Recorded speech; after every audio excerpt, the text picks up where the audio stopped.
Proklamasi kemerdekaan.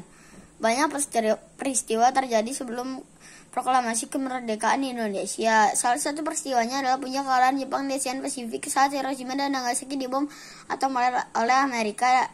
Dan pada 9 Agustus 1945, tepat pada bom Nagasaki dijatuhkan, Marsikal Terauchi memanggil beberapa tokoh pejuang Indonesia, itu Insinyur Soekarno, Muhammad Hatta, dan Dr. Anda untuk membicarakan janji kemerdekaan Indonesia yang akan diberikan oleh Jepang di Dalat, Vietnam.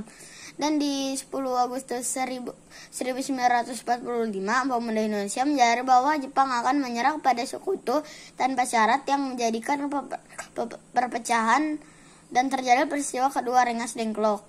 Dan di tanggal 16 Agustus 1945 terjadi peristiwa Rengas Dengklok dengan dibawanya Insinyur Soekarno dan Muhammad Hatta ke daerah Rengas Dengklok untuk menghindari keduanya dari pengaruh Jepang. Awalnya kedua tokoh ini menolak, namun akhirnya mereka disepakati bahwa proklamasi Indonesia akan dibacakan di tanggal 17 Agustus 1945.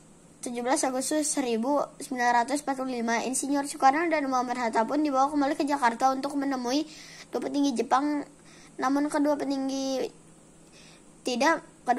itu tidak memberikan kemerdekaan kepada Indonesia, dan kedua tokoh ini pun kembali ke rumah Laksamana Maida untuk menyusun proklamasi kemerdekaan Indonesia, dan akhirnya teks proklamasi pun diketik oleh Sayuti Melik dengan melakukan beberapa perubahan. Peristiwa selanjutnya adalah peristiwa proklamasi kemerdekaan Indonesia di tanggal 17 Agustus 1945.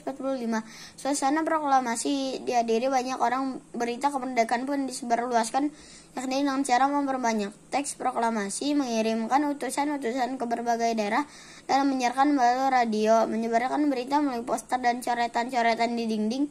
Pada akhirnya proklamasi kemerdekaan Indonesia pun dilaksanakan pada tanggal 17 Agustus 1945, dimulai dengan membacakan teks proklamasi dan mengibarkan bendera merah putih dan sambutan dari wali kota.